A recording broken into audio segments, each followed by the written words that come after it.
You're listening to Ice. Okay, all right. Had enough of this. I'm getting off the show. Dixon. Absolute trash. This is, if I heard this, I'd be like, this is absolute garbage. I wouldn't even consider rating it. Sit down and buckle up. Hello, folks. Welcome to the show with not only the hottest host, but the hottest takes. And as we always recommend, if you love U2, they might make a pill for that. It's another episode of Records and Rants. My name is Ice. We have a really fun show today. More scorching hot takes and more scorching hot drama and rants that you beautiful listeners have come to love. And you know what? I'm going to say it. I just cannot do this show without the other host, Dixon. How are you?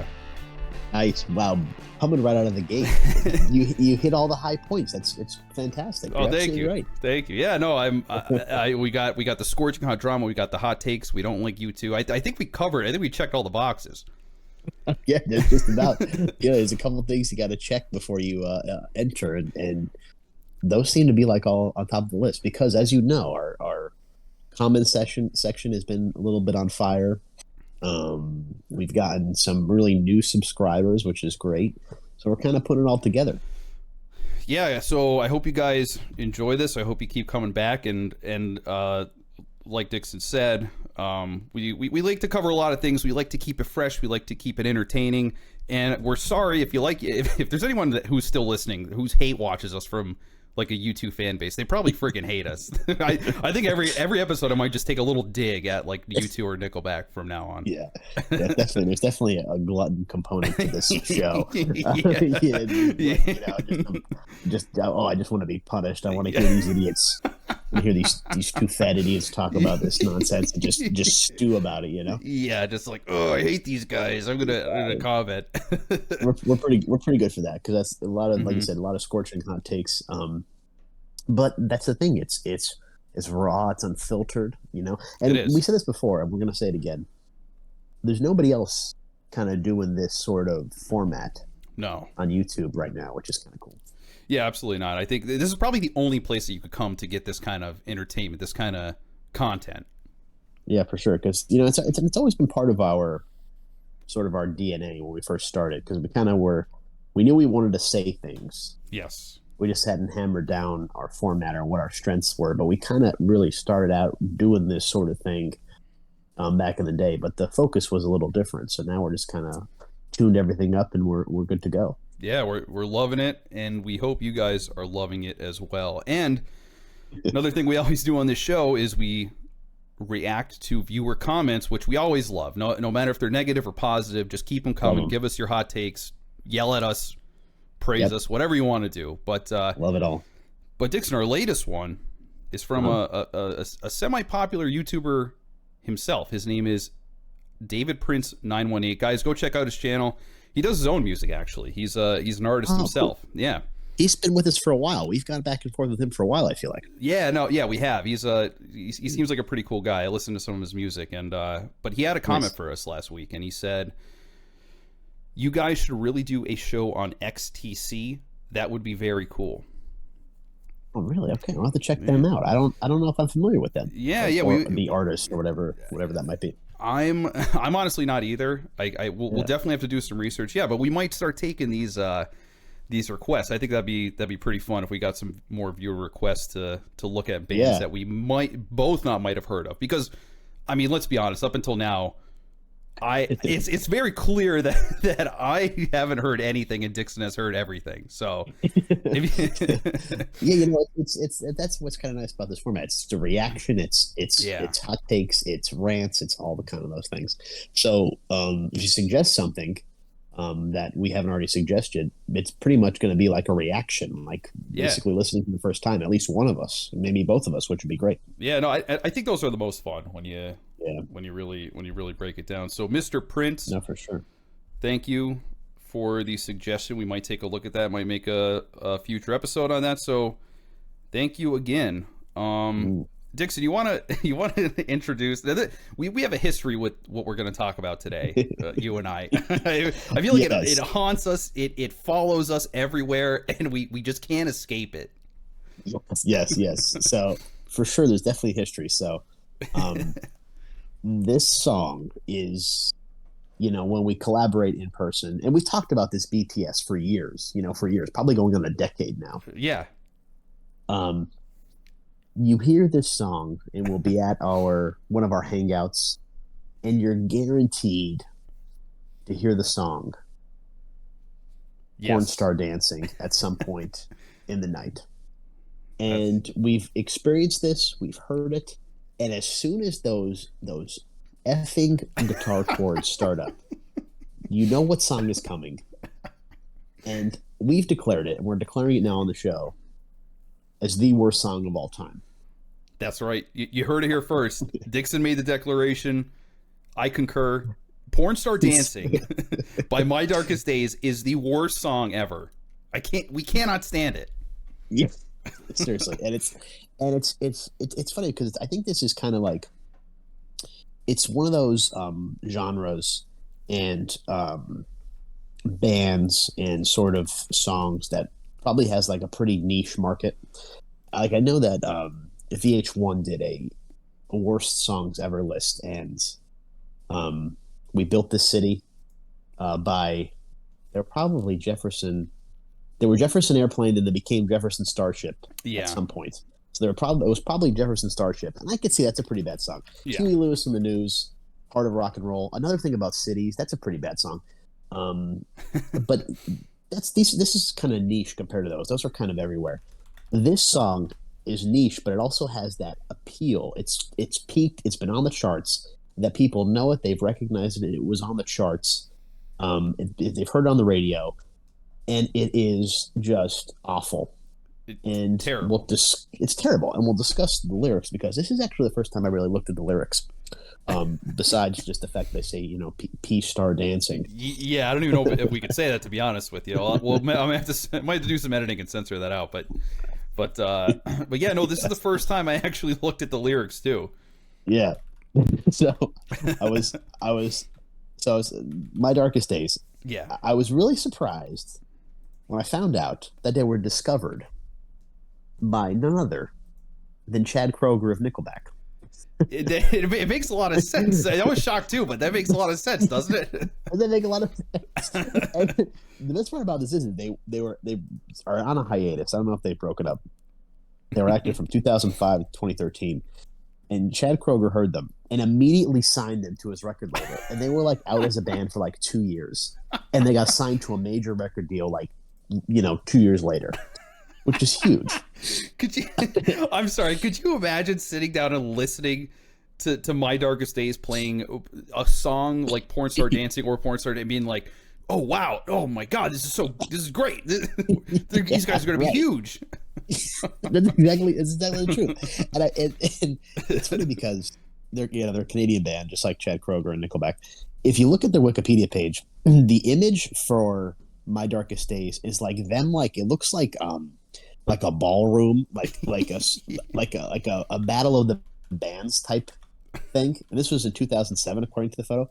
Like it looks like they're like in with this awful lighting, like a teenage talent show kind of thing. It almost looks like they're in a tent. Are they in like a circus tent? Like a tent or something. Like I've seen like birthday parties, sweet 16s that have a better setup than this. Oh, I'm sorry, I keep laughing. This is so funny. It's so true. It's so completely ridiculous. It is. It really is. So, and the other thing I was surprised to see, I didn't know if you knew this either, but there are several different versions of Porn Star Dancing, the song.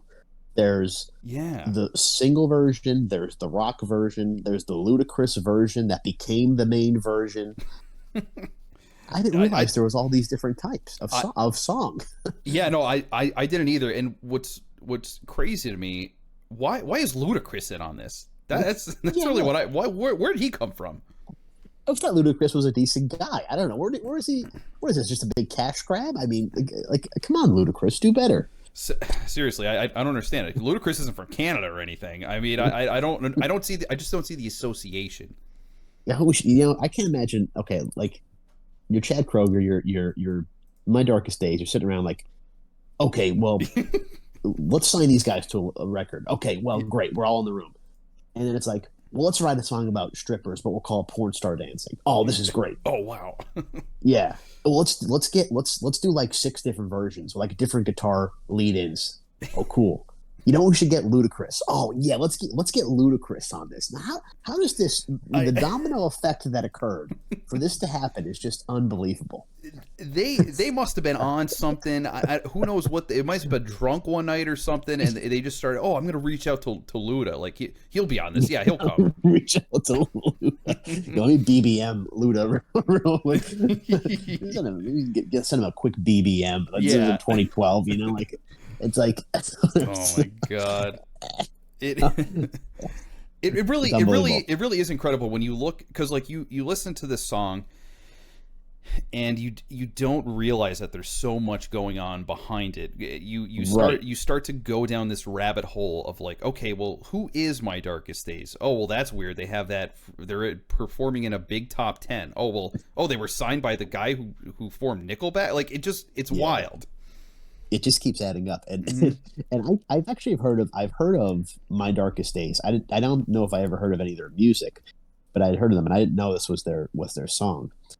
The other thing that I think maybe it would have shocked you is that it took 4 people to write this song. Yes, I saw that as well. Chad is front and center credited. Yeah, credited under Chad Robert Kroeger. Yeah, which makes me really wonder the combined intelligence of these people that they wrote, that they. 4 of them made this song, this garbage. So it's you have to agree that yes, this is absolute garbage, but maybe the joke is on us. What do you mean? What do you mean by that? The song spent 28 weeks on Billboard's Rock Songs chart. Yeah. Or on December 11th, 2010, it peaked at number 7. It performed better on the Billboard Mainstream Rock Tracks chart, where it spent 2 weeks at number 1. Platinum in Canada, gold in America, Canadian chart position 40, U.S. Billboard Hot 100 it was 90, Hot Rock and Alternative Songs number 7, and then the year-end chart for 2011 U.S. Hot Rock Songs it was 42. So this is a popular song, popular enough that we've heard it, I don't know, probably 500 times without us actually playing it. Yeah. I mean, it obviously it doesn't appeal to us in any way whatsoever, but it appeals to that group for whatever reason. And it even got certified platinum in Canada and certified gold in the U.S. with over 500,000 sales. I mean, Craziness. I don't know. I keep trying to put myself in the headspace of someone who would buy this, and I gotta imagine. Yeah. No. What were you gonna say? I was saying, you can imagine like how many Monster Energy drinks they drink per day, how many Busch Lights, yes, how many holes have been punched in their walls. You know, they're the guys that this is a meme, but it's true. It's like there's always that one guy at the wedding that's wearing the sunglasses and the camo hat. Yes, like, this is that guy. For 100%. Maybe like that logo that's like the Browning shotgun, but it's oh my god, yes, a male deer and then the female deer and it makes a heart. you just absolutely nailed exactly what I had in my head, picturing like the demographic of who listens to this song. Yes, and I'm all about it. Hey, I'm all for that lifestyle, believe me. But this has got to be, if you're voluntarily playing this, it's just I can't even get over it. I honestly can't either. I guess we'll talk about the lyrics, but I wanted to hit on the musical aspect of it. I looked up the guitar tabs for this. Okay. Did you know that you only have to play the first 3 strings on the 3rd fret and then slide down to the 1st fret? That's literally all you have to do to play this song. That's it. That's the whole thing. Wow. That's the whole entire thing. Now, what's interesting, though, is when I was listening to this, because I never really absorbed it when it was on, when we were hanging out together. Yes. But I listened to the guitar solo. I'm like, oh, wow, it's actually like pretty decent. Right. Go to find out, it's actually Zakk Wylde, who is the guitar frontman with Ozzy Osbourne. So I'm like, okay. It kind of makes sense then. And he has his own band, the Black Label Society. He's a frontman for that band. But I know them too. Yeah, it's I was just like, oh, okay. I'm like, oh wow, maybe this band is kind of talented, but it's oh no, it's Zakk Wylde is like inserting himself into this. Yeah. Yes. Yeah. There's featuring Zakk Wylde, Ludacris, and everybody else. 30 million views on the Ludacris version. 37 million views on the rock version on YouTube. It's just incredible. They really and look at that. They doubled what they would normally get. I mean, they just took it and they're like, well, we're gonna have 2 different versions. Yeah, right. It's kind of a brilliant idea. But I wouldn't call it a brilliant Absolutely. idea because I would never think of this because I would just say this is not going to appeal to anyone because it's just garbage. That's what you would think, but that's like that Chad. That's Chad Kroeger's kind of thing, right? He like studies, okay, what's catchy, the repetitions, those kind of things. We kind of broke that down in our Nickelback video, so that makes total sense that this would appeal to him. And then he think, okay, put it on the radio, put it out there, and that repetition, that subliminal messaging, plus the raunchiness of the lyrics, create the whole dumpster fire that was created with Peace Star Dancing. Yeah, I think Peace Star Dancing it has everything that demographic that you mentioned would love. Mm-hmm. It's got the simple, pretty much monkey brain dead simple chord progression. Yeah, and you know you have that little flair in there. Then you have the different versions. I could understand, I guess, why that demographic of people would probably enjoy this. It's the same people that listen to Nickelback, essentially. Yeah, it's they have a fan base. You know, we gave Nickelback credit, you know, from a technical proficiency standpoint. You know, you just mentioned before this Zakk Wylde, who's been around, evidently talented enough to be in different bands and start his own thing. Obviously, knows what he's doing. Mm-hmm. If you changed the lyrics and you changed the content, you might have just a straight up like top 40 like Nickelback kind of deal. Because I think it would be pretty good, like maybe like a pump up song, you know, sports stadium sort of anthem kind of deal. I could see that. But here we are, this with Pornography Star Dancing. Oh my god, I love how the song starts out with him and like naming all the women that. I had no idea. I had no idea that were the lyrics. I didn't either. No, I'm like, wow, what's going on here? So the best part about it is you mentioned before, you brought up that how raunchy and explicit and misogynistic Chad Kroeger can be at times. Yeah, this fits right into his MO. 100%. Because this is there's in the intro in the opening, Kelly won't kiss my friend Cassandra. Yeah, that's a little manipulative. Like, yeah, right. Yeah. You know, no, sorry. I'm just saying. I'm picturing Chad be like, "Yo, Kelly, kiss Cassandra over there. Well, fucking do it, you bitch." Yes, 100%. Yeah. Mandy won't share a friend Miranda. What is Mandy own Miranda? Yeah. You have to go through Mandy for permission to talk to Miranda. Like, I guess in Chad's eye, I don't know. Does anybody live at all? This is living to this crew. Yeah, this is what they want to live. Just indiscriminate sex with everyone and all their friends, essentially. Yeah, right. And then it follows up with Amanda won't leave me empty-handed. Got her number from a bathroom stall. Oh boy. That's desperation. We're getting into disorder, wouldn't you say? I would say so. Have you ever called those numbers on the bathroom stall? I don't think anyone's ever done that in their life, but apparently Chad Kroeger has. So yes, 100%. Yeah, that's evidently a thing that you could do. Apparently, I had no idea. Want to do that. Yeah, it doesn't leave him empty-handed, I guess. So there you go. Whatever that means. But I don't know if you noticed this, but when you hear this, good. I'm sorry. Does that mean? I hate to get explicit here. Cover your ears, but okay. No, these kids might have to cover their ears if they're listening. But does it mean Amanda won't leave him empty-handed because he has to jay off because she won't play ball with him? Essentially, is that what that means? Jessica won't play ball. Evidently. Oh, okay. So, that's right. Amanda evidently provides something that won't leave him empty-handed. Oh, okay. Okay. You could take it a lot of different ways. I guess. You could interpret this. That's the genius of Chad So sorry. That's like Bob Dylan. That's like Yeah, we're wordsmith stuff that we're getting into. We gotta really think about this. Yeah, we do. I love, but I don't know if you noticed this, but I was reading through the lyrics, and I'm reading them, and none of them kind of flow together. But then you listen to the song, and they really kind of do their own thing in the background.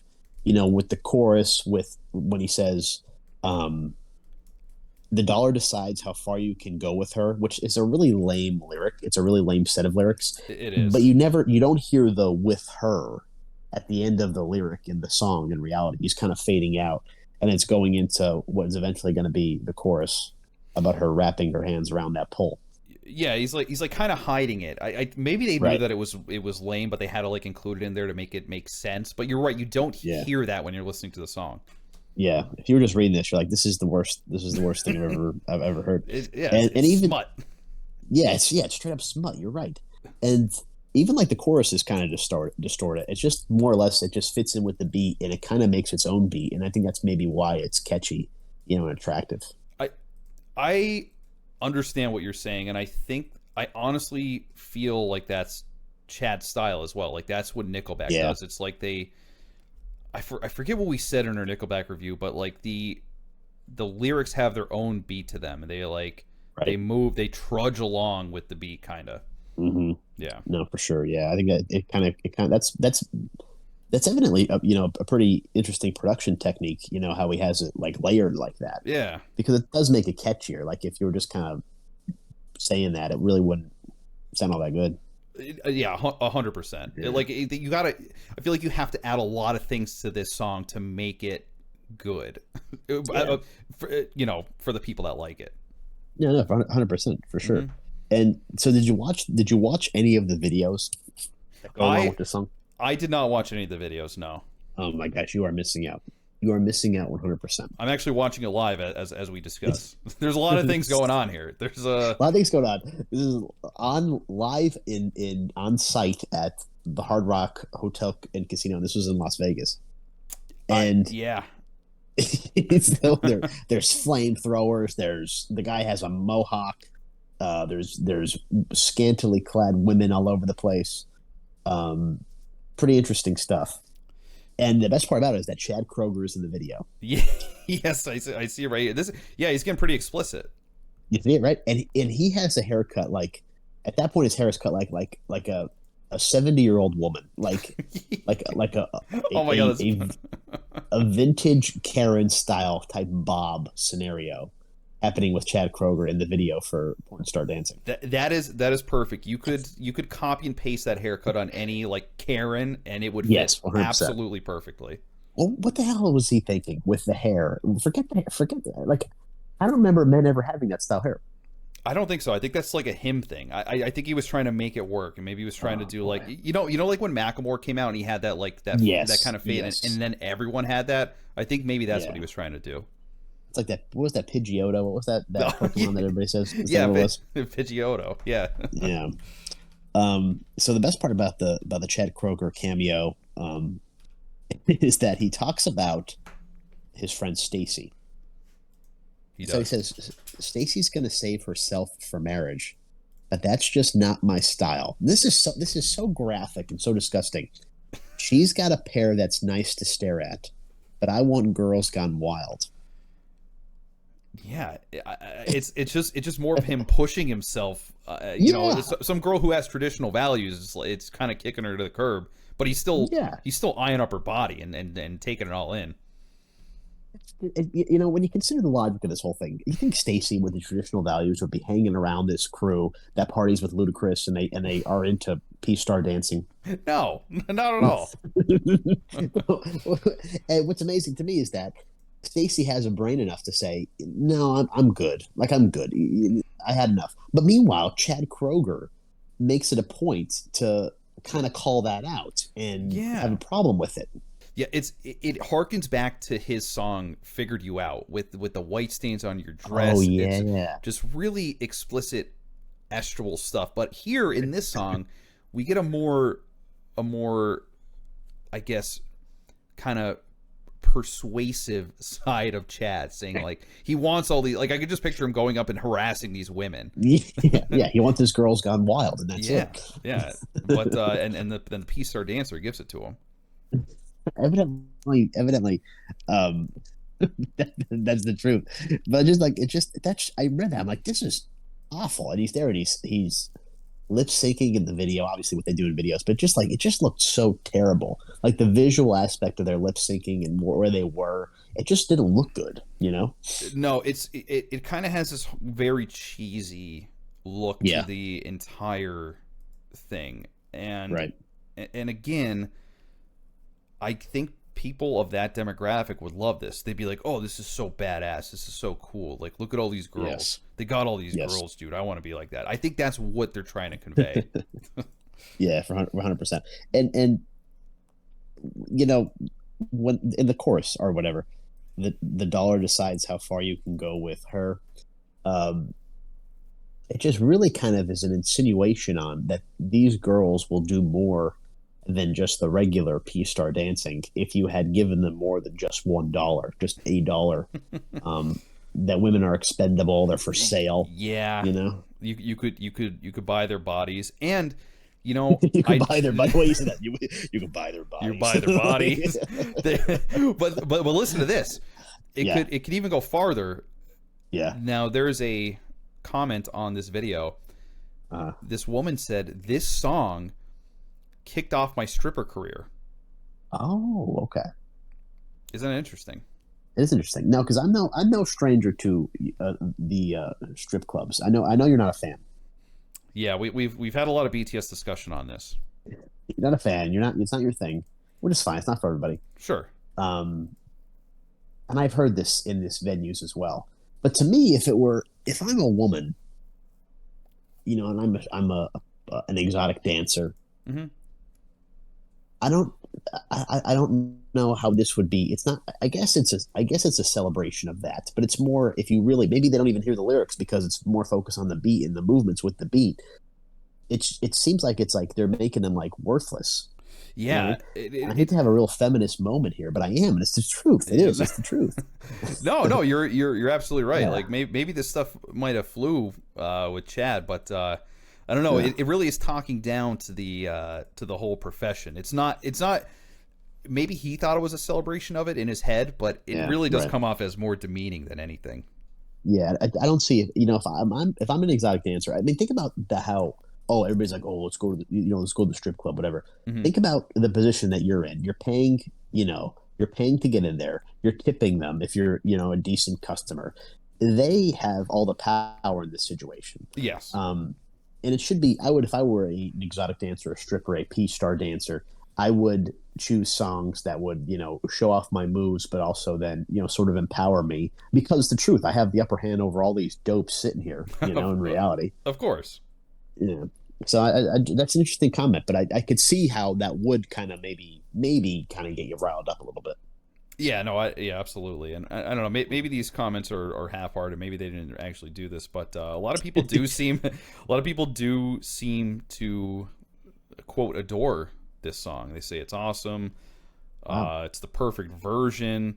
Saw them in concert, put on a great show. I mean, it's very interesting. And if you actually look at the profile pictures, or as the kids call it now, PFP, it is that demographic that we're discussing. Oh, jeez. Maybe it's us. Maybe we're missing something that all this music is coming out and we're listening to it and we're rejecting a lot of it. Maybe it is. Maybe we're too stuck up. I don't know.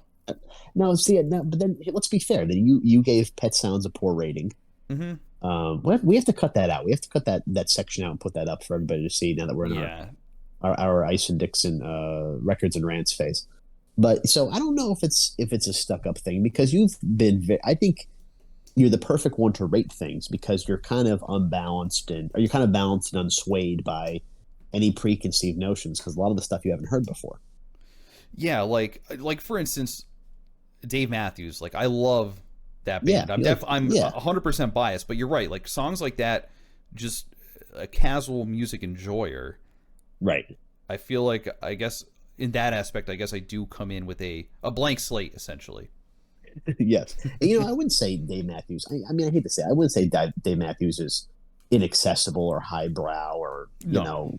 abstract. I think it's enjoyable. I love that song that came out of the same era. What I Really Meant to Say. So cold. What I really meant Oh to yeah, say. what I really meant to say. Yeah.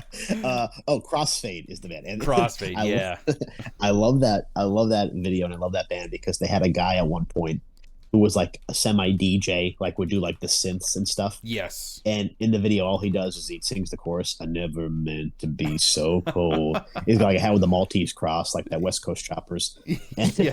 I'm like, this is so great. But I love that song. I think that's catchy AF.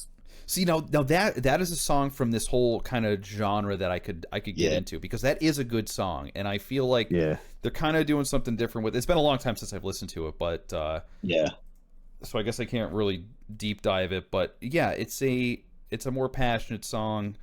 Yeah, it's definitely, it's got an edge, but he's like saying something. He's like wanting to communicate, ideally, his feelings. Yes, exactly. Yeah. Whereas I feel like Porn Star Dancing is the complete opposite. Yeah, and it's I'm not one to be like this, but that the Chad Robert Kroeger, and the front man Chris Waster or whatever his name is. Mm-hmm.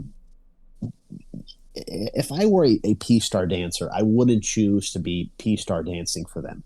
No. Yeah. But once again, there you go. So this gives the women the upper hand because Chad Kroeger and obviously this band have some cash to blow after all these hit albums. So once again, joke's on us. Who gives a shit? Nobody cares what you look like if you're into this P-Star dancing stuff. All it is about the dollar, how far it's going to make her go, as they say. Yeah, exactly. I think women that are in the business are smart enough to understand that. Now, for sure, I have to ask you this. Right. Now, like you said, you frequent these places. There's nothing wrong with that. I don't. Well, no, you don't. Okay, you don't frequent. You've gone to them in the past. I will say. I've been there. Yes, I've seen them. Yeah. Yes. And again, nothing wrong with that. I actually think I'm in the minority in the fact that I don't really go to them. But have you ever heard this song "Come On"? Yeah, really. Yeah, I mentioned before. I remember hearing it at least a couple times. I feel like. Okay, yeah, sorry, and that makes sense though. No, yeah, I've heard it, once or twice for sure. And it's.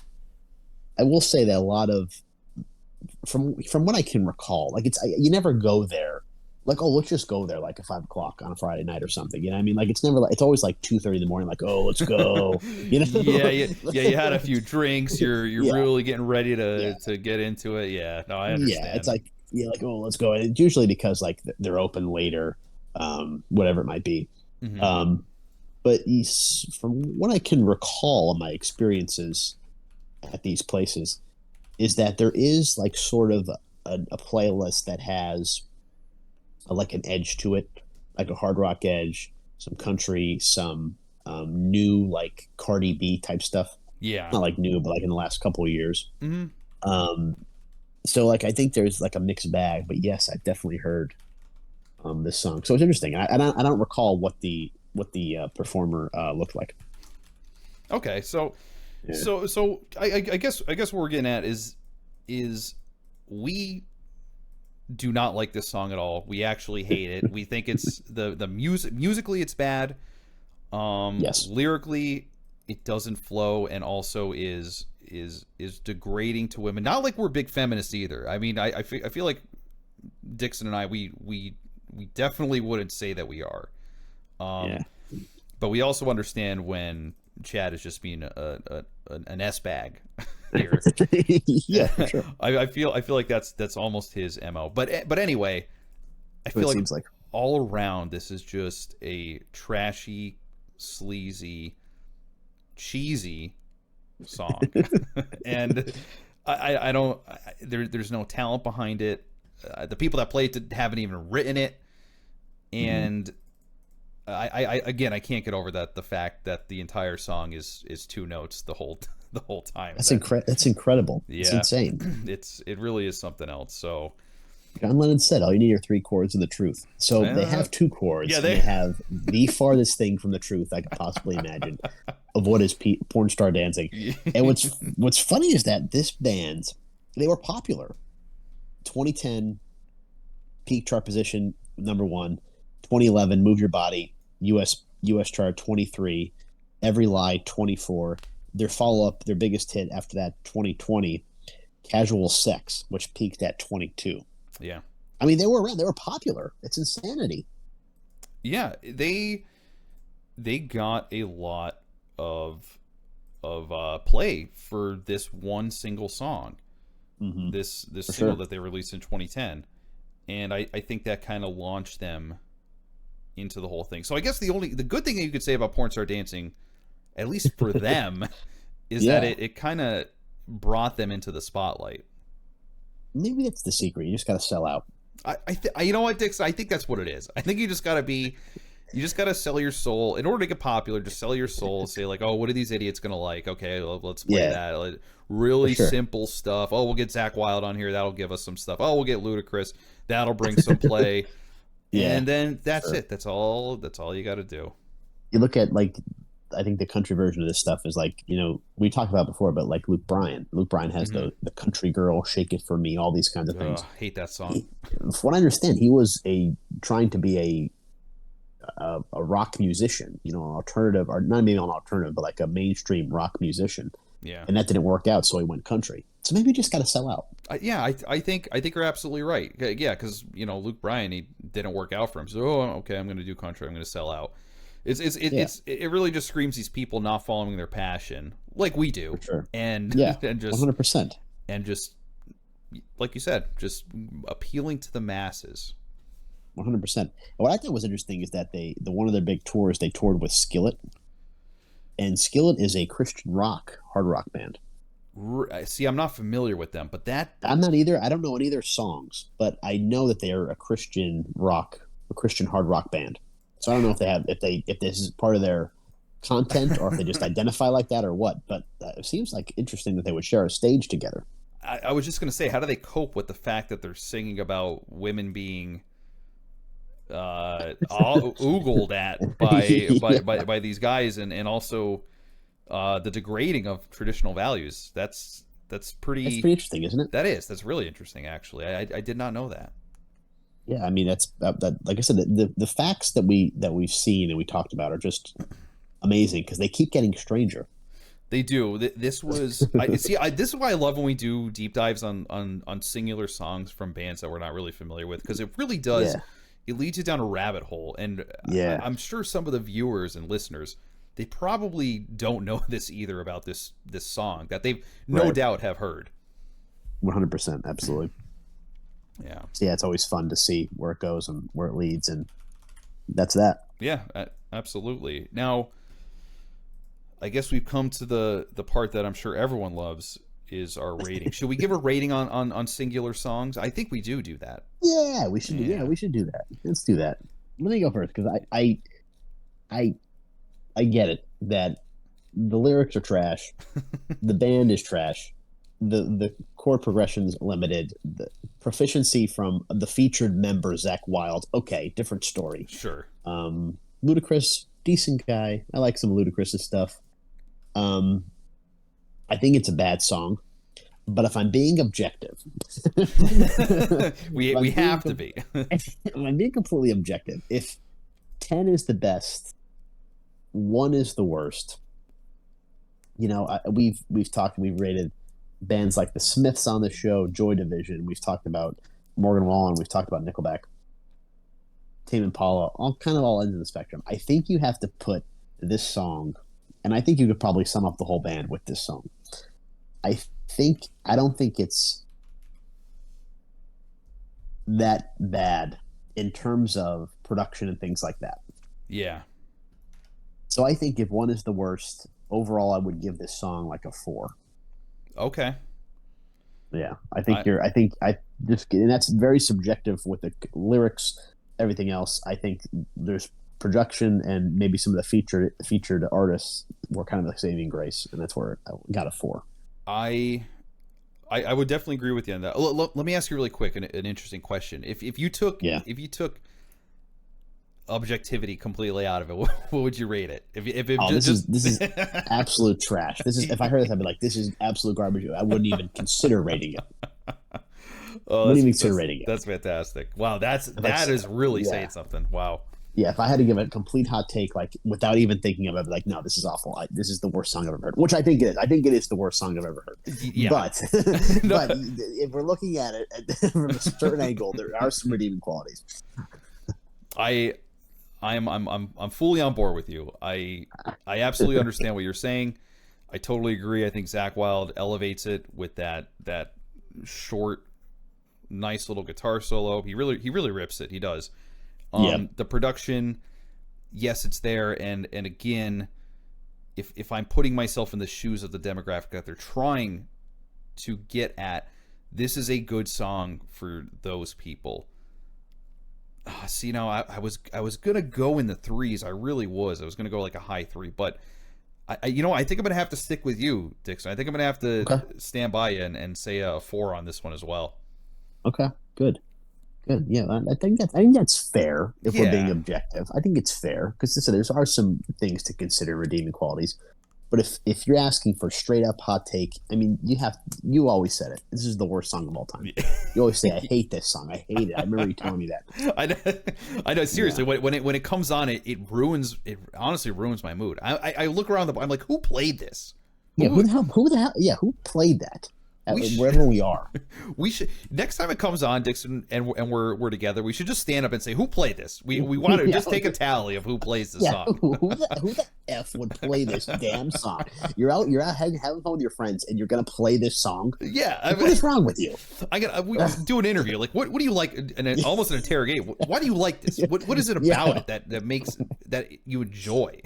Yeah, for sure. I mean, it's not as if during the moment there's all these hot chicks around, like they're getting all these numbers and stuff. Like it's like literally just dudes chilling, and then this song comes on. Yeah, it's like 10 scraggly dudes. It's a big old dude fest, and there they are, Peace Star dancing. I mean, I'm getting so hot, turned on from this song. Like, is that what it is? Yeah, that's really good. That's a really good point. That's a really good point. Like, boy, this song is so hot. Like, that's such a good point. Why would you play? I can't turn you on with your buddies. I can't wait to get home my old woman and really give it to her. My old really give it to her. That's fantastic. It's so true. It's so true. Oh my gosh, I don't even know. Like that's such a good point. Like this is getting turned on. Like, oh yeah, this is gonna get it going. Like what? Yeah, because we were objective, but honestly, I think you're with me on this. So I don't see the appeal. Yeah, I don't get either. There's it's not that we're not stuck up or prejudiced or whatever it might be. We dabble in all genres, you know. Oh yeah, we can get into the trashy stuff, into the butt rock as they call it. Yeah, so no, I'm there's stuff I appreciate, but this is, I think, the absolute worst song. I think, and like I said, the one list I have to do a little deep dive. We actually could maybe talk about that too. Is that there's got to be a list somewhere of what they think are the worst songs of all time. Ooh, it's probably more mainstream stuff. But I think that when you consider, like I remember Jefferson Starship, we built this city on rock and roll being the worst song of all time. That is a pretty lame song. It's pretty lame, but I wouldn't get infuriated when I hear it come on in a public place where I'm at. No. This one does. Yeah. This definitely elicits negative emotions from us. Everybody else is getting turned on in the back room. Yeah, a bunch of weirdos. That's it. Oh man, yeah. So that is P-Star dancing. Yep. You know, I love it. You know who else does a little P-Star dancing? Oh boy, I can only imagine who that might be. Miss Stormy Daniels, and she's at the highlight of this entire thing that's going on. That's right, folks. we're about to talk about Trump and his indictment. Big news that happened this week. And as of the recording of this video and when we're going to upload it tonight, this is developing news right now. Now I don't know how much you've heard on this, Dixon. I have a few comments to make, but as it stands right now. Yeah, because you've been filling me in on this. Yeah, so Trump was indicted. We really don't know exactly what the charges are, but there's, and get this, 30 counts of business fraud. 30 counts. What the hell could that possibly? And I was thinking about this. Oh yeah, but Trump is going to court on April 4th with the no handcuff policy, which. So you know why they did the no handcuffs, right? No, why is that? I can guarantee you if they because they know, we'll talk about this, but they know this is ridiculous. Number one. Number two, if you put Trump in handcuffs, that would be on every poster, every T-shirt, every fundraiser, every ad. Yep. Forever from now until the end of time. As look at what the system has done to you. Yes. I could see the posters. I could see the billboards. Yeah. Him in handcuffs and saying like we have to fight against the deep state or something like that because. And I'm going to be honest, like, we don't know what the charges are right now, but I cannot see Trump taking a fall on this. I don't think that it's going to stick. I mean, are they going to throw him in prison? Like, everything's kind of muddled right now. Yeah. It's like, okay, he's under arrest, but he's not in cuffs. Is he going to have to stay under watch? Is he going to have to... Right. Is a day-long hearing. But yeah, anyway, so it's on 30 unknown counts that we don't know of business fraud. And the whole thing is based on the supposed hush money he paid Stormy Daniels is when they hooked up or whatever it is. Yes, and what's interesting to me is that, so apparently he wrote it off as a business expense. Okay. Which I'm I'm very surprised that he would do something like that and think that he wouldn't get caught for it. That's why everything is so crazy to me. Out of all the things that they tried to get Trump for within the past, since 2016, it's kind of weird to me that this is the one thing that they're going after him on. When supposedly they have all these, they have all these other things that he's being investigated for, and this is the one thing that they go out. Which to be honest, it seems to me is like one of the weaker kind of cases they have against him. And just one more thing. I'm sorry I'm talking so much, but I do believe that if there is something there, then go for him on it. Like I say, if you're going to charge a civilian with it, a regular American person, right, then I don't think politicians or previous presidents should be held to a higher regard. Sure. Then I feel like everyone should be equal. That's something that really pees me off. I mean, we already know about all the insider trading that goes on within Congress, which is absolutely disgusting. I mean, you see all the things that Pelosi does. Like it's absolutely wild that the amount of profit that these people have made because they knew what was going to happen with the coronavirus and all that stuff. But like, so go after them too. Why are we not going after them? It's like, I don't know. It does seem like the timing of it is a little sus as well. But sorry, I'll shut up and let you get your thoughts out. I was thinking about this all day. Yeah, no, I appreciate the breakdown because you've been kind of keeping me in the loop on this. Yeah. And the issue I have with this is that, because I've seen it's becoming memed, it's becoming tweeted and stuff. It's always like, oh, well, Hunter Biden didn't get indicted, or the Clintons are still walking free. I don't want to hear the argument that, well, your guy is worse than our guy. That doesn't hold up. Yeah. And I think it's so ridiculous because, number one, this was whatever the charge is, it was elevated from a misdemeanor or something to a felony. And this guy has a history of downgrading felonies to misdemeanors. Mm-hmm. And he's also been pretty lax on releasing repeat offenders, violent or otherwise, back into society pretty freely. Yes. So the whole thing that is, and you said it best, they're going after him for this. There's a document somewhere exists. I heard that Stormy Daniels said that they didn't ever engage in sexual activity whatever the credence is to that document. It's so funny they wrote it off as a business expense. It's just allegedly, it's, yeah. yeah, right. But the thing is that why this is sus, and regardless of what the credence is, I haven't read into this enough, but it's obvious from day one that take out Trump, eliminate Trump. Oh, they're going to get Trump on this. They're going to get Trump on that. No matter what it is, they're trying to destroy Trump no matter what. Yeah. I think the problem with his campaign now in 2024 going forward is that he's kind of lost his roots of 2016, where he's like, you know what, I'm a businessman, let's give it a shot. To now it's like the revenge tour. Like he's got to win to get revenge on everybody. Yeah. Like that's kind of his thing, you know? Yep. And I think the problem is why it's so suspect and why we have a problem with it is that, like I said, no matter what they're trying to do, they're trying to go after Trump. But how can you trust a system like that jails political opponents, that tears down the opposite side just because they don't agree with you? I remember a story. It was in 2020, and I just voted, and I was at a diner after voting, and a woman was sitting next to me, and I had my I voted sticker on. Like it was like an I voted sticker they give you at the polling place.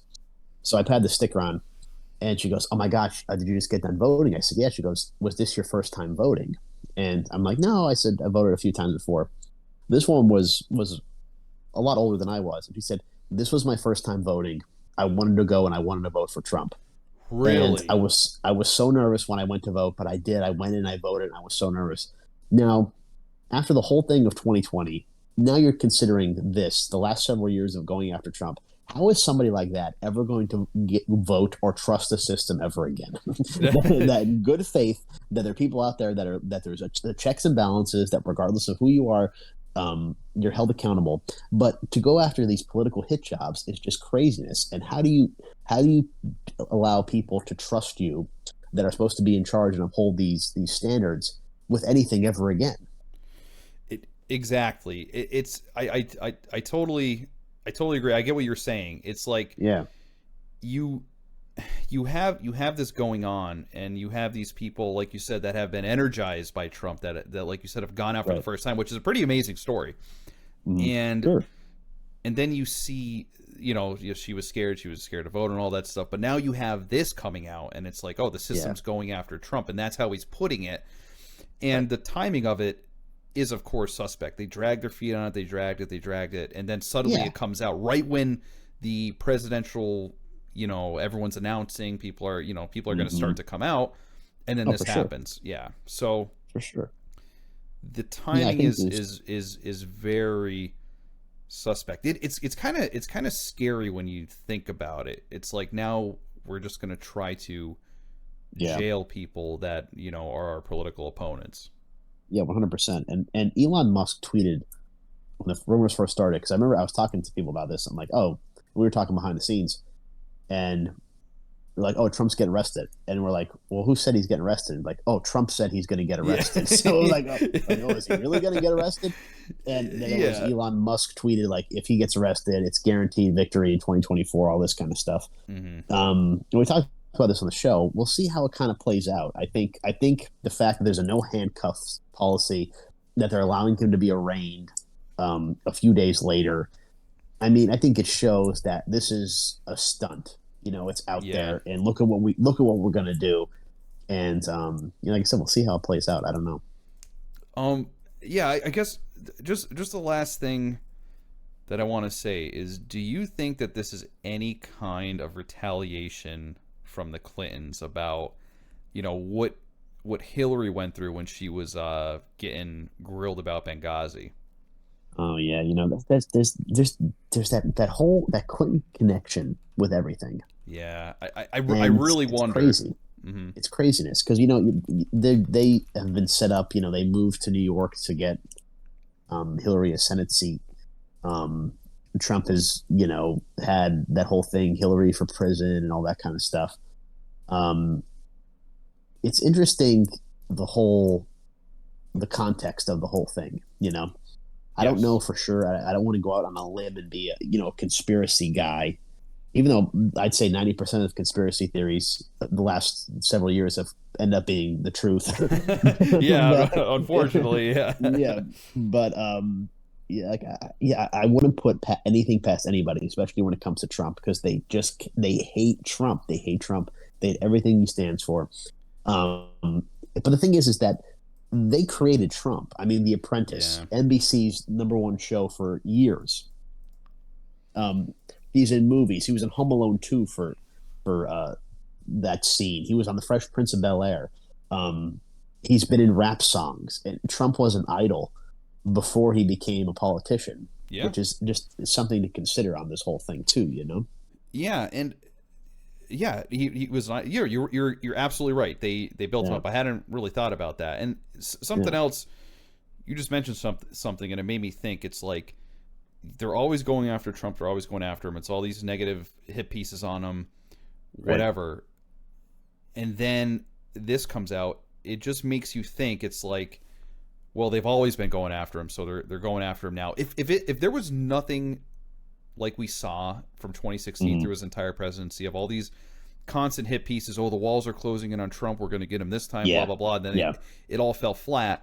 Yeah, they're always going to get him. Yeah, but if none of that happened, and then suddenly they were just like, oh, Trump's getting indicted, I'd be like, oh my God, this must be pretty big, because we've never heard anything about anything. Because now it just seems like a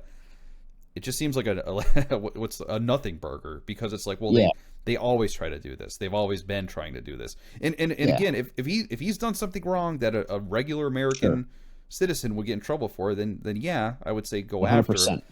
100%. But then I would also extend that to say, well, let's go after everyone who's doing bad stuff in Congress. Yeah.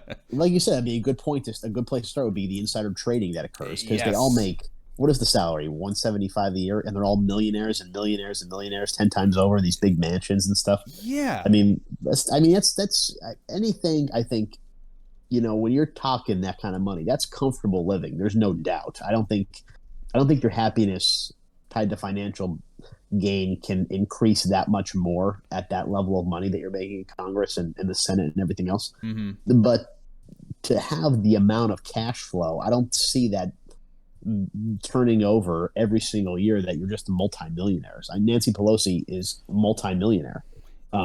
Kelly Loeffler, the Georgia senator who lost to Warnock or whoever, she was a multimillionaire several times over from insider trading because of COVID. Yep. That's a really good place to start.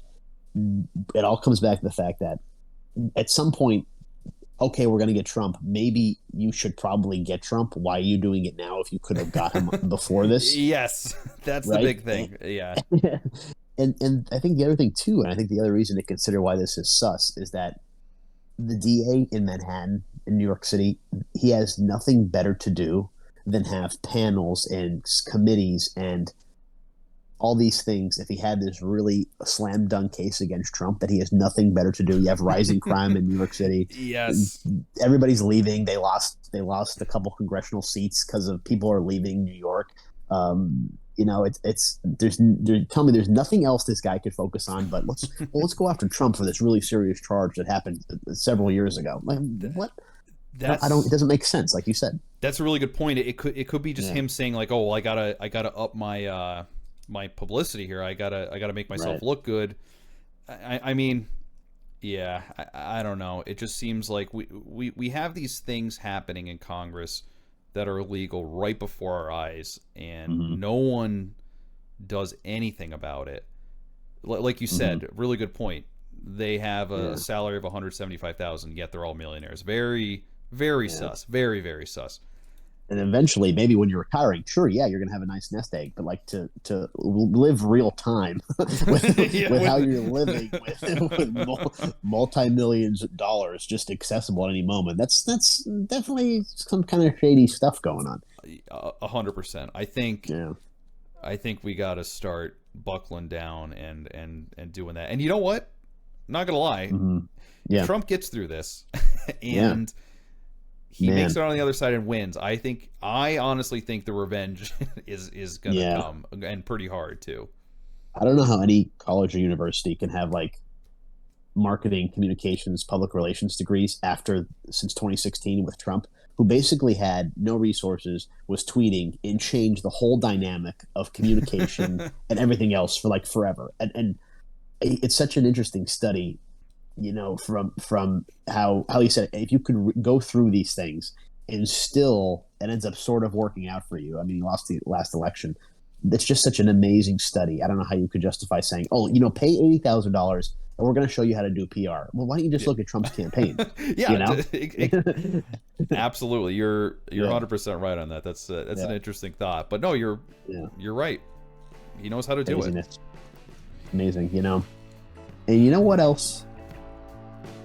We know how to do it here every week on Ice and Dixon. Damn straight. You get the hottest takes, the freshest takes, with the two of the hottest and freshest gentlemen. I feel like Chad Kroeger now talking. Yeah. This is the Chad Kroeger portion of Ice and Dixon. Yeah, we're channeling him right now. Yeah, the most misogynistic, disgusting thing you can imagine. This is where we're at. Yeah, that's and here we are. Here we are. And we hope you're here with us, and we hope you will be with us every time we upload and have a new episode. We have new episodes every single week. We have the hottest takes, like Dixie said, with the hottest host, and we'll keep it coming. So we hope to see you guys in the next one. And as Dixon always says, smash that like button, smash the subscribe button to get this constant, honestly glorious content coming into your feed. For sure. Every single week. Love it. Yeah. So, guys, thanks for watching. Hope you enjoyed. If you have any comments, leave them down below. Give us your hot takes. Give us your suggestions. And we will see you in the next episode. Peace out. Peace.